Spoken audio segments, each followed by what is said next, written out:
శివోహం గురుదేవ, నా పేరు గోపికా రెడ్డి. నేను బాపట్ల నుంచి వచ్చాను. నాకు ఒక గురువు కావాలని నేను ఎంతగా తపన పడ్డానంటే, గురుచరిత్ర చదువుతాను. నేను గురుచరిత్ర నామధారకుడు ఎంత తపన పడ్డాడు, నేను అంత తపన పడ్డాను గురువు కోసం. అలాగే శివరాత్రి రోజు నైట్ అంతా జాగారం ఉండి శివుడికి నేను ప్రేయర్ చేసుకున్నాను, నాకు గురువుని ఇవ్వండి అని. శివరాత్రి అయిపోయిన థర్డ్ డే నాకు ఒక గురుగారు ఆరా వీడియో వచ్చింది. ఇంకా నాకు అమేజింగ్ అనిపించింది అనమాట. కళ్ళల్లో అలా నీళ్ళు వచ్చేసింది. ఈయనే నాకు గురువు అని నేను ఇంకా ఆ రోజు ఫిక్స్ అయిపోయాను. నాకు చాలా డిప్రెషన్, కష్టాలు, ఇంకంతే చావు బ్రతుకులు అంటారు కదా, అలాంటి పొజిషన్కి వచ్చేసాము.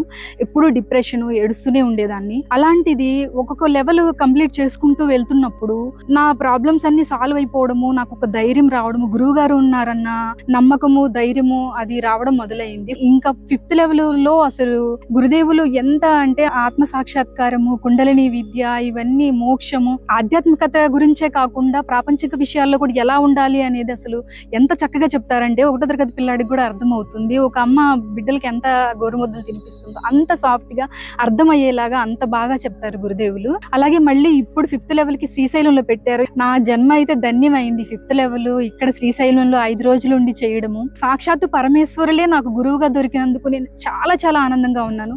నా లైఫ్ పూర్తిగా ట్రాన్స్ఫార్మ్ అయిపోయింది. ధన్యవాదాలు గురుదేవా, నాకు ఇంతటి అవకాశాన్ని, భాగ్యాన్ని కలిగించినందుకు మీకు మనస్ఫూర్తిగా మీ పాదాలకు నమస్కరించుకుంటున్నాను గురుదేవా. శివోహం గురుదేవా.